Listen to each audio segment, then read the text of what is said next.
Okay, great. Well, thank you all so much for having me. It's really great to be with everyone, and I know I'm standing between you and the rest of your day, so I'm going to try to make this as engaging as possible for our last session. So thanks for answering that question in the chat. I think it's always nice to remember why we do the work that we do as we start to dig into the weeds and some of the different pieces.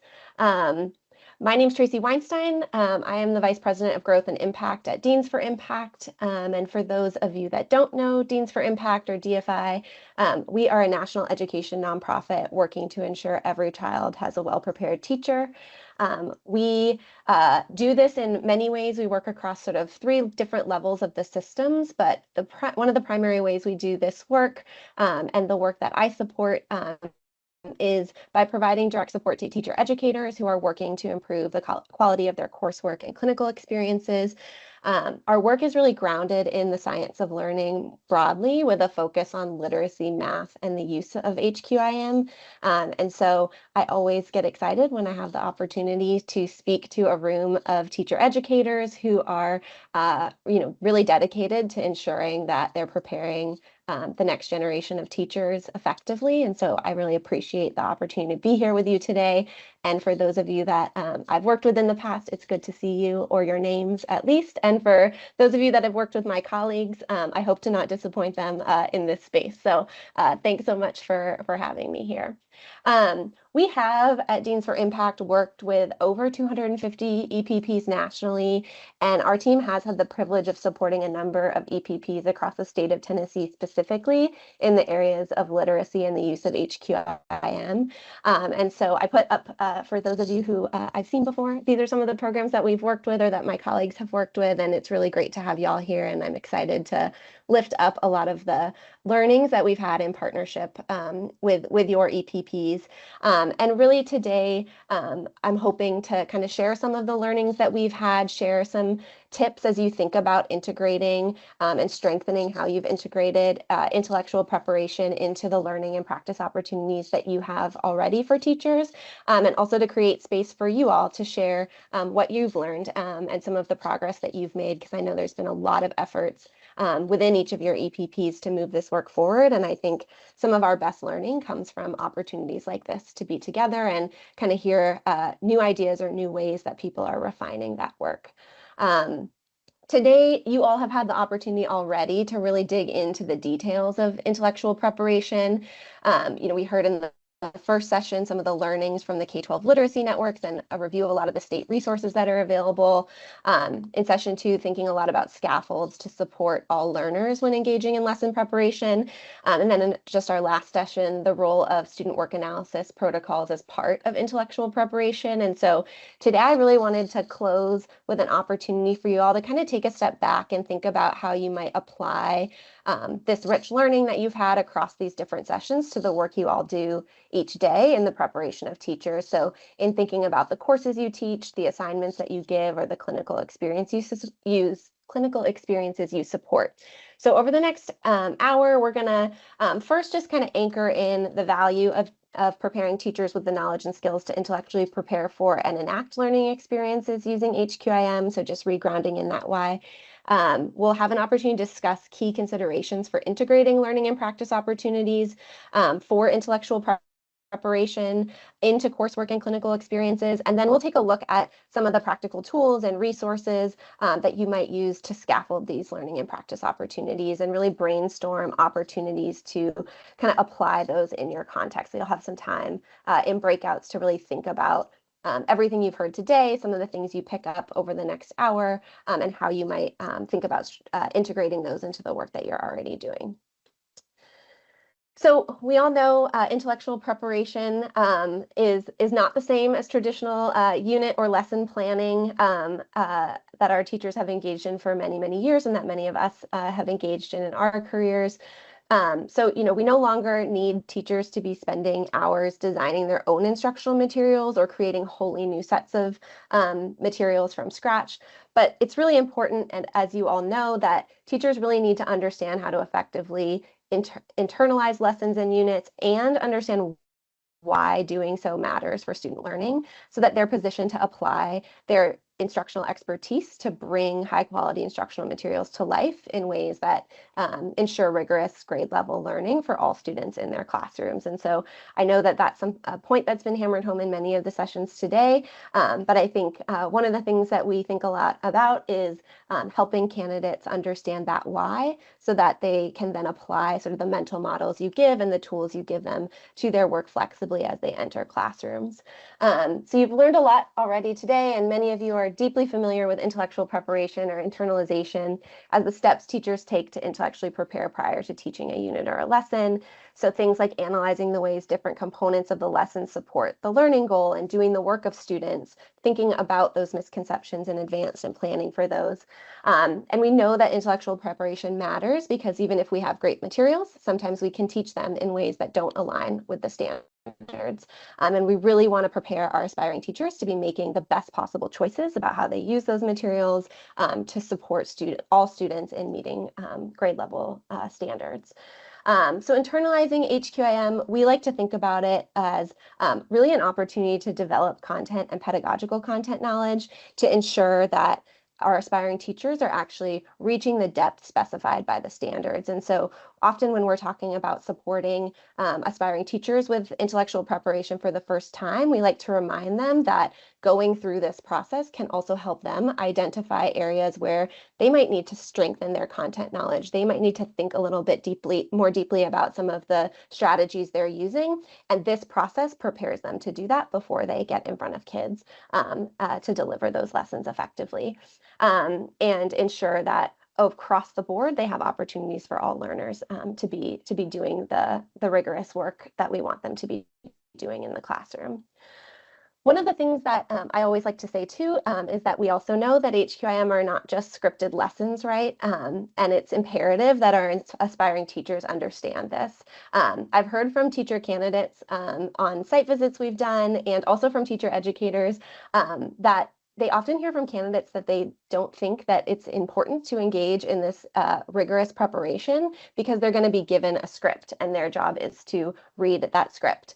But as you all know, that is not what HQIM are. And while many provide teachers with suggested dialogue for each lesson, they aren't intended to have teachers be reading them verbatim from a script. And if we are doing that without having thought deeply about the students in front of us, we may run the risk of not setting our students up for success. And so really taking the time and supporting our aspiring teachers to recognize, and I saw this in the last session, somebody named really helping our candidates know that this is not quick and fast and that it's going to take time, particularly at the beginning, is really important so that they can think through how to deliver these lessons to meet the needs of the learners in their classroom. And it's really imperative that as we prepare aspiring teachers for the complex work of teaching, that we kind of help dispel that misconception and really build their mental model of what it means to truly prepare to advance student learning using HQIM. So that we can avoid some of the pitfalls that we see novice teachers falling into often. So, oftentimes we're seeing things when we're working with initial aspiring teachers like printing and going. So moves where we see teachers just kind of finding the lesson, printing it out, skimming it over, and then teaching, or sort of the nothing but the answer key approach. I see this a lot more in the math work that we support. But printing out the answer key for the problems that we're working on and kind of teaching from that rather than thinking really deeply about all the components of the lesson and some of the key misconceptions. And then perhaps the one that we see the most often because of how busy our teachers are, particularly our novice teachers, is sort of what we call the skim and tweak, or where we see teachers kind of quickly skim the lesson, briefly make changes to it. So they might say, oh, I have a shortened period today because we have an assembly, so I'm going to take out this last section without really necessarily thinking deeply about the implications of that. And so what we want to make sure that our aspiring teachers know is that doing the deep work of intellectual preparation in advance will help them make good choices about any modifications they might need to make, and that they're doing so and know that as they make changes, that has direct implications for student learning, and we need to take that really seriously. And so a lot of the work that I'll talk about today is really helping to scaffold learning and practice opportunities that support our aspiring teachers to kind of avoid those pitfalls and really lean into the great pieces of intellectual that we've heard discussed throughout the day. And I also want to name that we know that this matters a lot, and that when aspiring teachers are provided opportunities to learn how to internalize units and intellectually prepare for teaching prior to getting into their schools, they have really different perspectives on what teaching looks like and what their role is, and they feel really prepared to teach. And so all the work that you all are doing on this early side is such a gift, because so many of our teachers have had to learn this on the job, and the opportunity that you all have to support teachers to have a really strong mental model for what this process looks like prior to getting into school reduces the cognitive load that we know so many first-year teachers have around just the many responsibilities that they face. And so really leaning into this and giving these learning and practice opportunities is really an amazing way to really shift the experience of a first-year teacher. And so really grateful to be here to talk about this and to hear all of the great work that you all are doing. So we're going to kind of dig into now the first part of our conversation, give you a chance to talk to one another.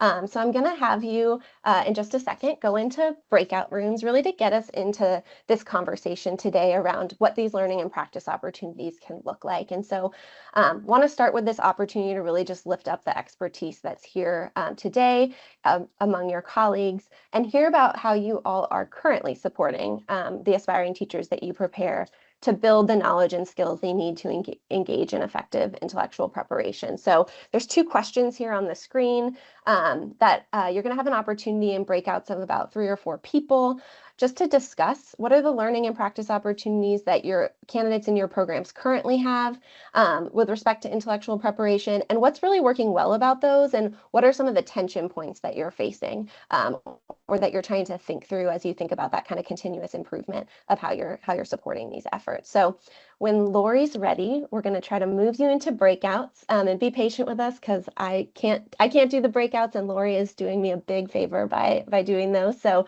we'll get you into those breakouts. You'll have about 7 minutes, and then when we come back, I'll just ask folks to kind of unmute and share 1 or 2 ideas that really resonated with them from the group, so we can kind of all hear that.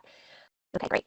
Well, I was having a great conversation in my breakout before I got kicked out, so I hope everybody did in theirs as well. I want to just give space. There was a lot of good stuff discussed in my small group, so I imagine in others there were as well.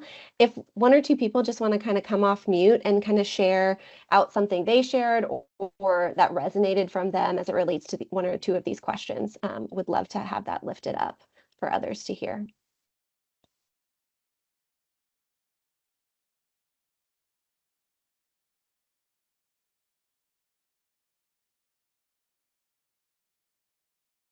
I'll do it.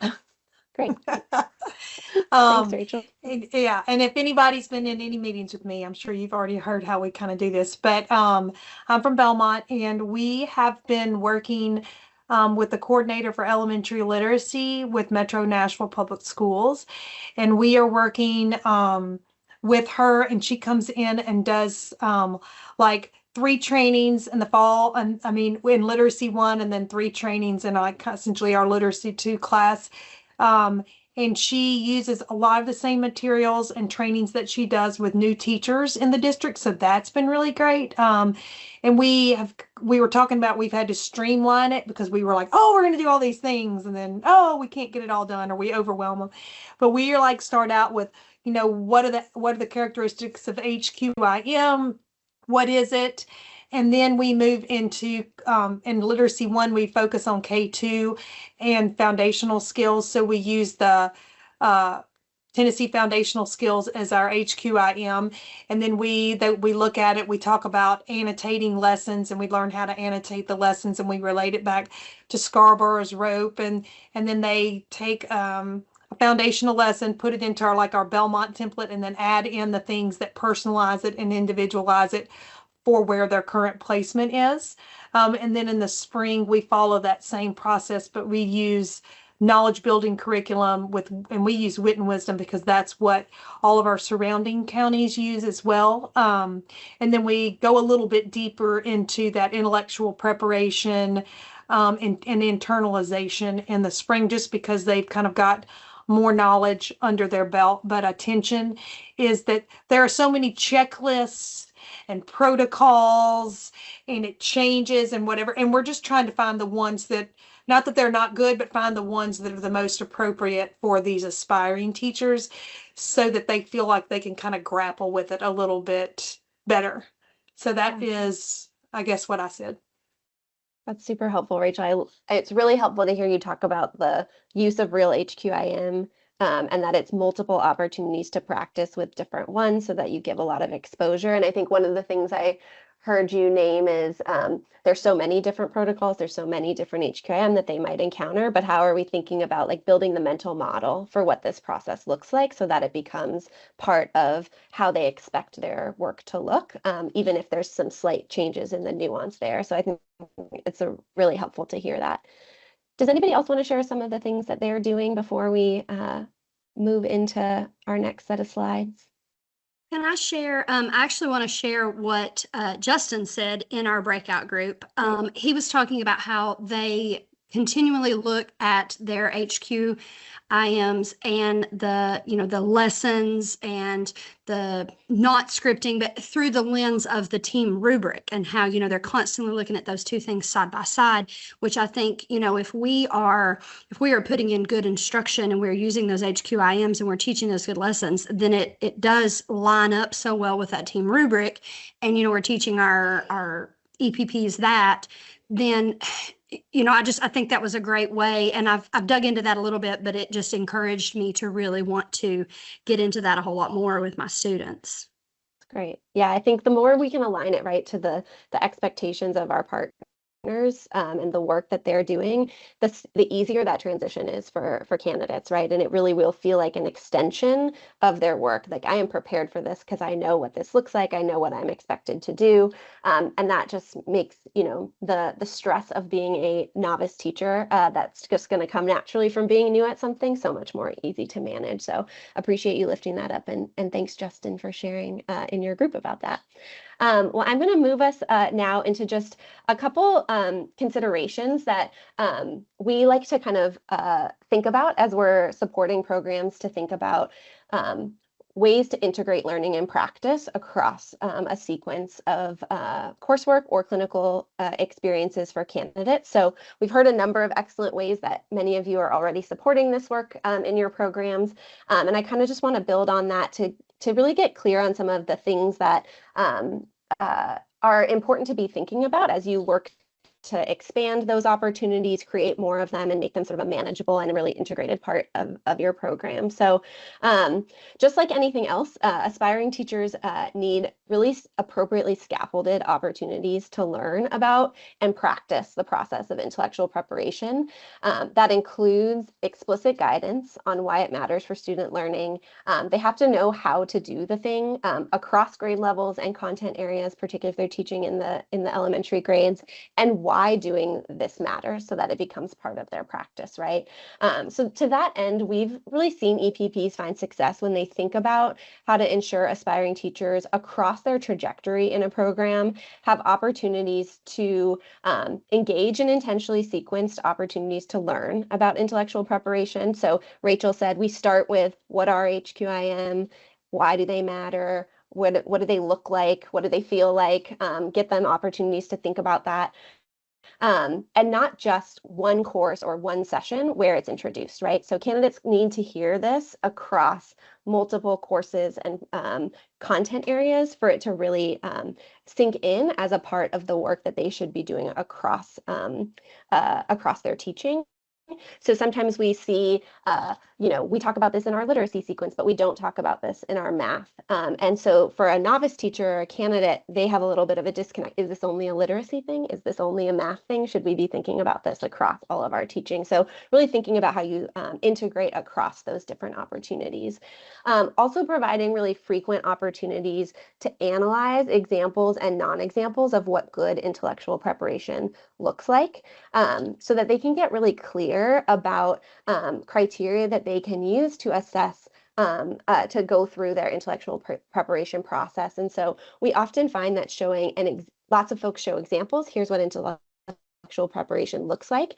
Also showing what it doesn't look like can be really helpful for our novice teachers to really like refine their schema around what it looks like to do this effectively versus what it looks like to kind of go through the motions, but not necessarily be deeply internalizing the content.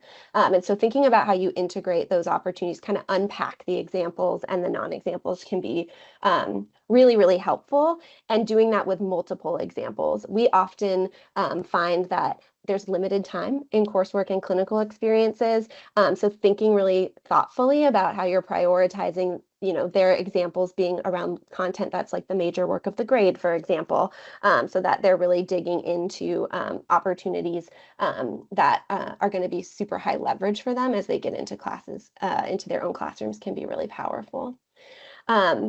We also think that it's important for there to be guided practice with each step of the process. So sometimes we see the introduction of the entire intellectual preparation process without an opportunity to kind of calibrate at each step about, did I do that properly? Was it effective? Did I get good feedback on that process, so that as I'm moving through, I'm not missing opportunities to kind of deepen my learning. So really thinking about how you provide that guided practice using real HQIM. We heard that from both of our folks who shared out earlier. The opportunity to really see those HQIM and practice with those can be really powerful. And then making sure we're giving really good feedback, right? If the first step is we really need to unpack the standards, do my candidates really know how to do that to the depth of the standard, or is it still fairly surface level? So really thinking about how we give really good guidance about that.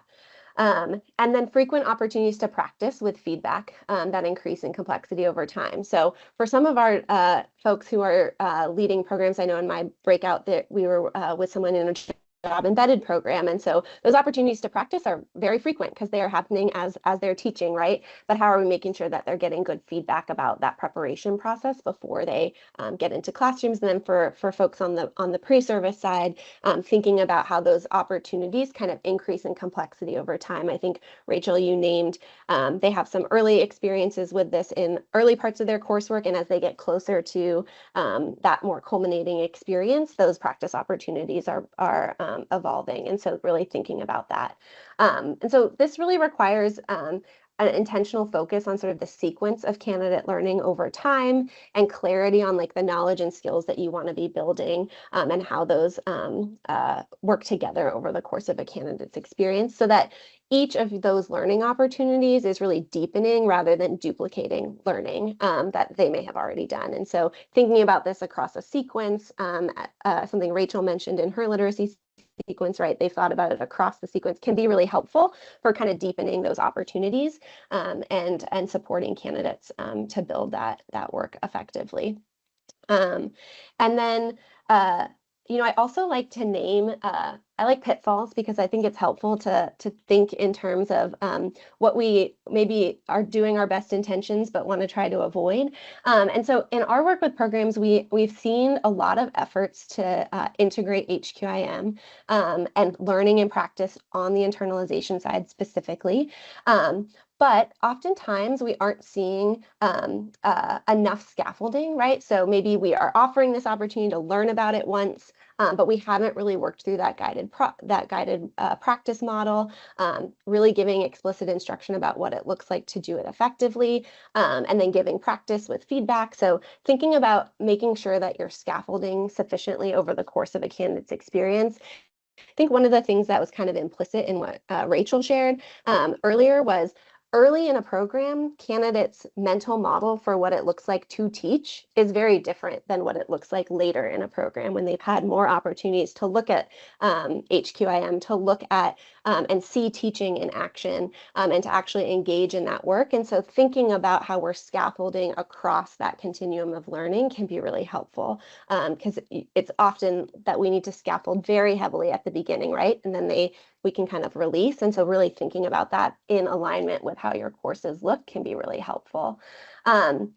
Also making sure you have plenty of varied examples and non-examples. So if you know that your partners are using, or the schools that your teacher candidates are going into, a variety of different HQIM, thinking about how you give them opportunities to see those different pieces, to see different content areas, different examples of foundational skill lessons versus knowledge building lessons, and kind of varying those examples. So it really builds a robust kind of mental model for them.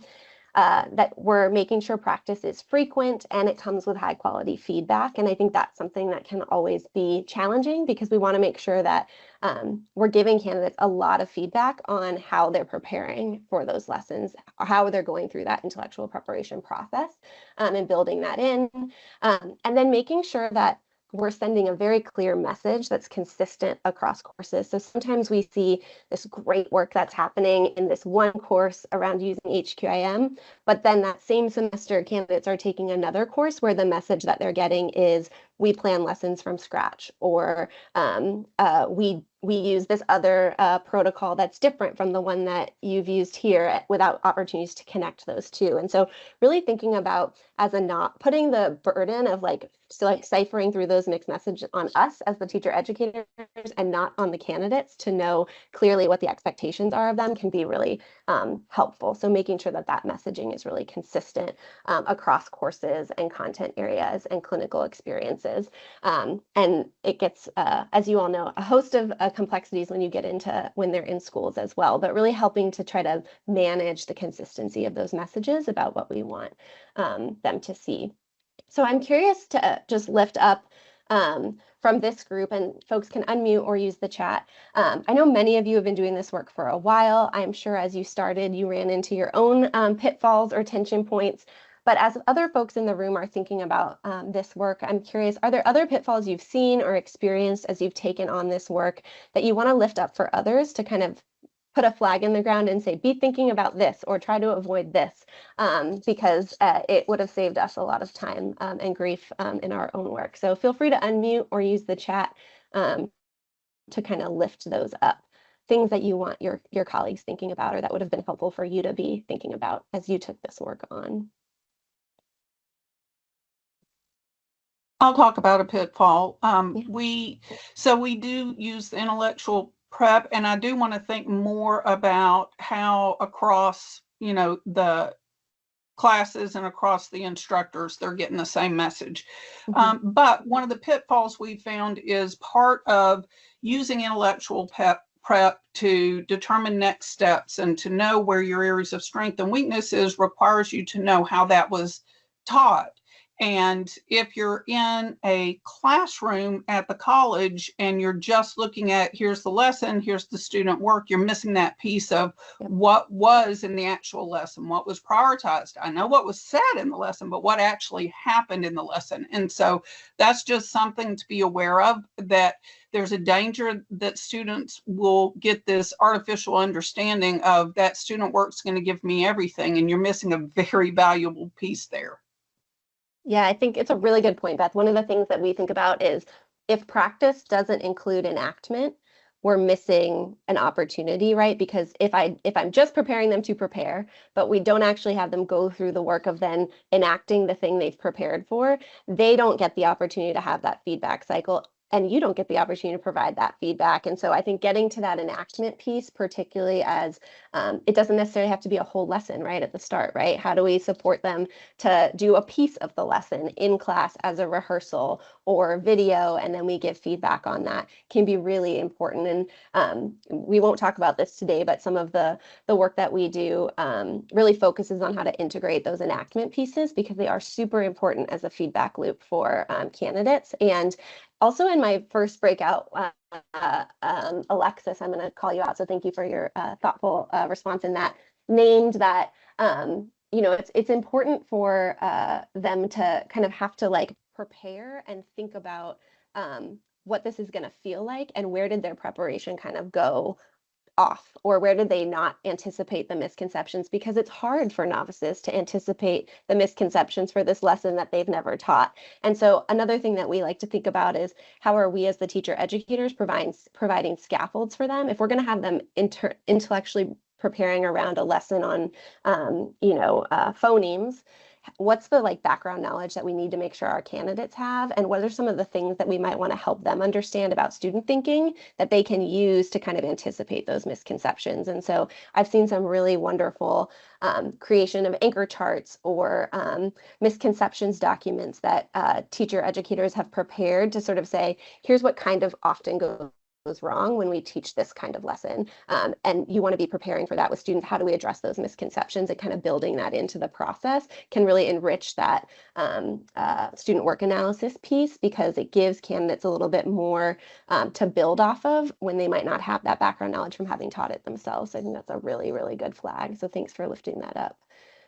Anybody else, other pitfalls, things that are on top of mind for people? I think to sort of tag on to that about the enactment piece is that I've come across situations with our candidates where the mentor teachers weren't allowing them to practice, particularly the skills lessons. And so I think because a lot of this is new to Tennessee, a lot of our existing teachers aren't yet comfortable with the high quality instructional materials or that intellectual prep of like, look, it isn't a script. You can't follow it as a script because no curriculum is perfect. You have to think about the students in front of you, what supports they need, which was everything we talked about this morning. That has to happen up front. And so our students aren't necessarily seeing that in the planning phase or the preparation phase, and then they're not getting to really enact it. And so I think that'll change over time, but we're still in that kind of transition phase, I think. Yeah, it's a really good point, Renee. And I think, some of the things that we can do is like build the enactment into the coursework, right? So a lot of what we'll ask or what we'll see work really well is when students maybe they internalize a lesson after they've gotten a lot of scaffolded support to do that. And then they'll like in class or via video actually practice enacting that component of the lesson so that you can give them feedback, so that if those opportunities aren't readily available, we're kind of creating multiple spaces as they move towards those culminating experiences to at least approximate that practice, which doesn't get us as far as working with real students, obviously, but can kind of help bridge that gap as folks are moving forward. So thinking about what are the ways we can build practice into the course experiences or the early field experiences, even before those culminating ones can be really powerful. And we've seen some great moves around rehearsals. There's also some great videos on the Best for All Hub around like what does intellectual preparation look like, and they actually show you, right, like kindergarten lesson prep or third grade lesson prep meetings, and sometimes showing those just to build the mental model for candidates can be really powerful as a stepping stone, even if it doesn't solve the challenge completely. So appreciate you lifting that up. Well, I want to move us into just talking a little bit about some tools. And oh yeah, sorry to interrupt. It looked like Justin had his hand raised. Oh, but I don't sorry, know if that Justin. was or Jonathan, not Justin. Not Jonathan, Justin. sorry. Oh. Yeah, it was me. Oh, it was Justin. So. I was just going to talk about it from the LEA perspective on kind of what we see and it's really one of my favorite reasons that ETPA is going away or has gone away. It's one of my favorite reasons why, because what we would see with teachers coming out of a four-year program is they would fall back on, well, this is what it said in my university's lesson plan template, or this is what I had to do for ETPA and blah, blah, blah, blah, blah. And that's great, but it was hard to get them to leave that behind because nothing that we do in the LEA falls back to either of those things. Everything we do in coaching, in any bit of internalization, in being able to make those shifts in the classroom and kind of, anticipate those moves, all falls back to the standard and understanding how the standards tie together. So when we used to have to tear that down of, this is not something you can put in a lesson plan template. This is not something that you necessarily laid into a portfolio, but you really, I would say the more work you can do with unpacking standards and understanding how they build on each other for a new teacher, the better. Yeah, thanks so much for that, Justin. I think that gets back to the mixed messages, right? Making sure that it's a consistent message that what we're doing is we're intellectually preparing. The first step of that is understanding the standard and what does it take to get to depth of that standard in this grade level. We were talking about this in my first breakout, but giving candidates opportunities to say, okay, I'm teaching this third grade lesson. What does mastery look like at second grade? What does it look like at fourth grade? What should I be expecting my candidates to come in with, or my students to come in with, and where do I need to get them so that they get experience really diving into those standards is really, really important. And the more we can emphasize that across the experiences, the better equipped our candidates will be to step into districts like the one Justin just mentioned. So really appreciate you lifting up that perspective for this group. And I'm gonna now move us into, we've talked about some criteria for effective learning and practice opportunities, pitfalls to avoid. You all have surfaced some great ideas for approaches to integrating these opportunities into practice already, and some of the tension points that y'all are navigating. So I want to just turn us now quickly to just a discussion about tools and resources that are available to help support this work. I know many of these have been mentioned already, but I think it's never, you can never hear about good things too often. You all know that Tennessee, and actually I support folks across a number of states, and Tennessee is really a leader in its efforts to provide high quality resources to educators as they are learning about and engaging in intellectual preparation. And I think a lot of work has been done to try to think about how to translate those into a space for EPPs to leverage as they think about preparing candidates for that. And so many of the things linked here, these are also in your materials for the day, are things that we've seen a lot of programs in Tennessee integrate effectively as they're thinking about learning and practice opportunities. So using the intellectual preparation protocol that exists for lesson preparation or unit preparation from the state can be really helpful as an anchor in thinking about building that consistency across programs.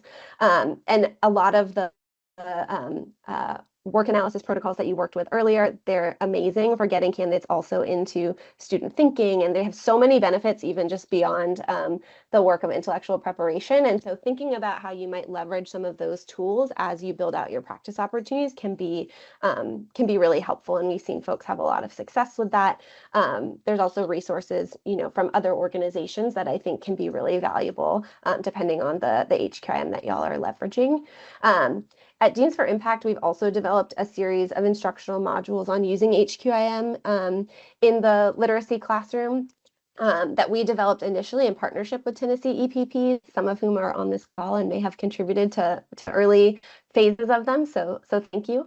And really think about these as we developed them because we were seeing and hearing in our work that as EPPs were being asked to move towards this work of preparing candidates in scientifically based reading instruction and how to identify and use HQIM effectively to better align with the expectations in K-12 schools, that it's a significant lift to think about how to build out those learning opportunities, scaffold them appropriately. And so we want to provide a resource for folks to build from.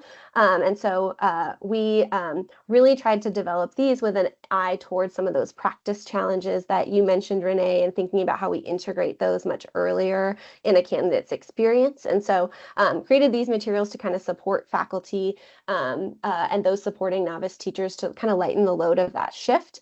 I think each of these modules is around it's about 20 hours of content total. Lori has a link to a place where you can access those in our materials for today if they're of interest. But they are intended to kind of be that foundational scaffolding that then you can build spiraled practice off of over the course of a program. And so, we really try to ensure that these are aligned to the evidence around scientifically based reading instruction, the use of HQIM and why it matters, that they're really aligned to novice needs, so they are heavily scaffolded. And so we've seen programs make some good choices about where to pull those scaffolds back, where to deepen them, depending on how they're using them in their programs, and that they're aligned to the job. And so thinking about what are the real steps that they're going to have to do as their teachers in real classrooms. What are the real HQIM that they might be engaging with, and how do we give exposure to those? And so we've seen those, we tried to build these materials with that in mind. And as we've started to use them with programs in Tennessee, we've also seen some really positive impacts on candidate knowledge about the intellectual preparation process and the other components of using HQIM that these materials cover. So there's aligned assessments that we've used in a variety of contexts with programs as they start to use these materials, and we've seen some really positive gains. And some of those quotes I shared earlier were from candidates who had kind of experienced this learning overall. And so we think it can be really powerful as one way to think about scaffolding those experiences to add to some of the great resources that y'all have already available to you. Just to give you a sense of like how these are structured, and I kind of want to bring to life some of the considerations that we talked about earlier. I'm just going to do like a quick run through of what this lesson and unit internalization module really covers. It's really organized to address much of what we've talked about already in terms of scaffolding, each of the things that we think are important in terms of what is this and why does it matter, guided practice with clear criteria for each step of the process with examples and non-examples, and then really authentic but low stakes practice opportunities with opportunities for quality feedback as they're learning to do this intellectual preparation process. So I'm going to kind of walk you through what this has looked like or what this looks like in the module. You don't need to like read in detail everything that's on the screen here. It's more just a visual anchor, and you'll have these slides after our call today. But first, we introduce the lesson internalization protocol or preparation process, talk about what are the key steps in that process, and then we walk for each of these steps. We do some guided practice about what is this, what does it look like. We have them practice and move forward. So first we introduce the steps. For each of those steps, we walk through what it looks like and does not look like. So that's where those examples and non-examples and explaining the implications of both of those for student learning. So when we do it this way, here's what that means for students. When we do it this way, here's what that can mean for students is really helpful for like deepening the thinking for candidates about why they want to kind of practice this place or this process.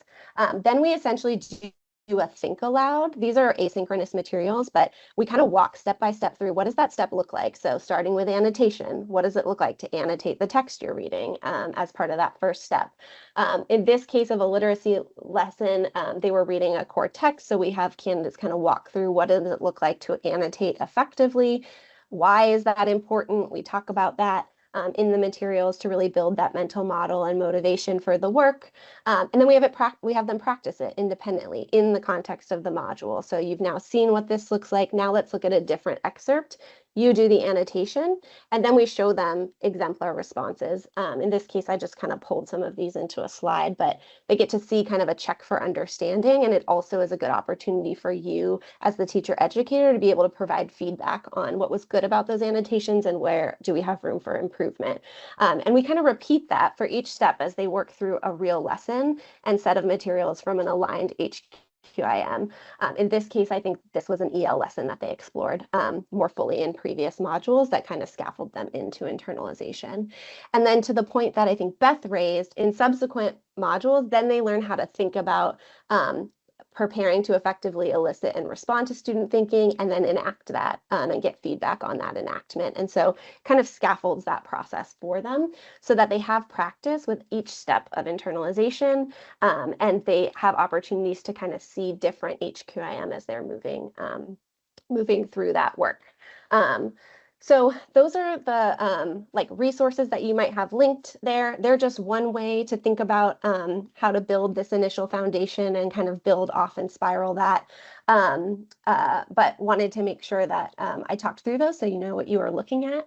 And as I said before, these materials are really intended to be the foundation on which you build across courses and content areas with additional practice opportunities. So what we've seen work well is having a really like scaffolded foundation, that deep dive into what these things are, what this process looks like, lots of practice with that, and then building out from there. So as they enter additional courses or additional learning experiences, having opportunities to continue to practice that preparation process using a consistent protocol. So we talk a lot about the Tennessee DOE lesson preparation protocols in this context. So having them build on that and practice as they engage with lessons in other courses can be really powerful. We've also seen folks kind of introduce this content and then build in 2 to 3 opportunities for students to practice internalization around major work of the grade. So if it's a content methods course, you might think about what are the 3 or 4 lessons that they're going to internalize over the course of the semester. How am I selecting content that's really intentional given the focus of that course, and making sure they have practice internalizing and going through all the steps of lessons around that content. And then having them put it all together to prepare and rehearse those pieces that they've prepared in low stake settings, and doing that multiple times. So we've seen people really build it in as a routine so that once you've got that process, now we can practice on another lesson, and we're going to do that at the first 20 minutes. We're going to rehearse that enactment in our course, and kind of building it in as something candidates can come to expect. And then, of course, feedback at each of those steps is really important in ensuring high quality feedback so that candidates are really building on a solid foundation and addressing any misconceptions that they have as they move through that. So what I'm gonna do now is give you all a chance to get into breakouts again and kind of talk through some of what you heard. I know many of you came in with things that you're doing already, new ideas. I heard Beth say, I really want to try this as we've started to get into this work. So I want to give you guys about 10 minutes now to just think with your breakout group. So I think you'll be in 3 to 4 people again. Take 5 to 7 minutes to just kind of talk about across your group, what's one learning or practice opportunity that you want to introduce or strengthen based on some of what you've heard today, maybe in this session, but also the other sessions that led up to this. What do you imagine that could look like? And what's one question that you have as you think about moving towards that shift? So this might be tweaking an already great process. It might be introducing a new process, but want to give you some time to process that with colleagues. So Lori, if you don't mind, I'm going to have us go for 10 minutes. If you can move us into those breakouts when you're ready, that would be great. I hope that time was helpful. I got to pick lots of Cheska's brain in my group, so it was really helpful to hear how she's thinking about this. But want to give folks an opportunity to kind of lift up anything that they heard, something they're thinking about taking away before I close out and hand it back to Lori today. So anything anyone wants to share, one idea that resonated from your group, you can just unmute, or one change or improvement you're thinking about after today's learning. Go ahead and unmute or just drop it in the chat. I'd love to hear it.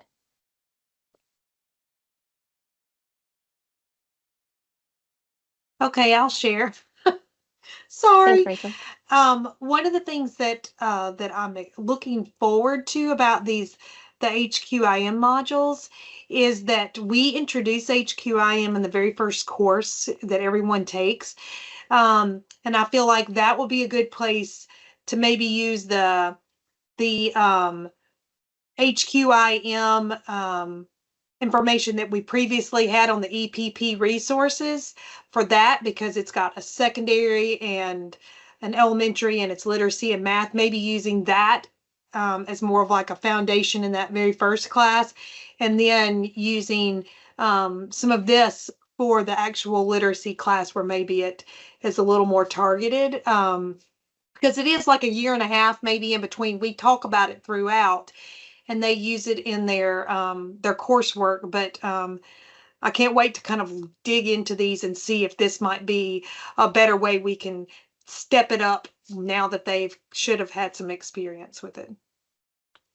Yeah, that's great. One thing I want to say before I ask somebody else to share is what you named just then about like the gap between when they're introduced and then when they have opportunities to go deeper. Some of what we've seen, because sometimes that's unavoidable as you think about all the courses that candidates have to take, right, to get through the program.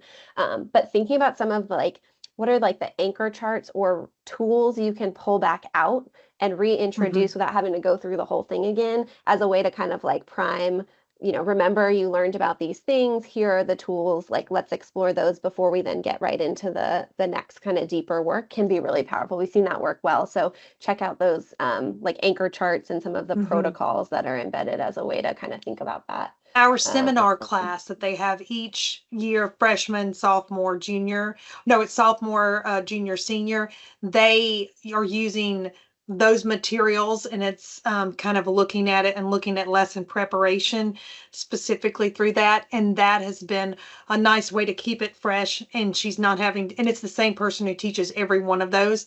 So she's really able to kind of be the bridge from that general introduction into kind of where we are. So yeah, those tools have been good. Great. Thanks, Rachel. Who else? Anybody else have something they're thinking about, something that resonated that they heard today that they want to kind of lift up or get that partnership on?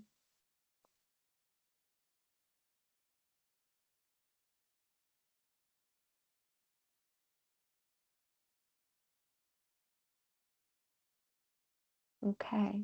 Well, I know it's the end of a really long day, so I want to just say thank you all so much for having me. It's been great to get to meet some of you who I don't already know.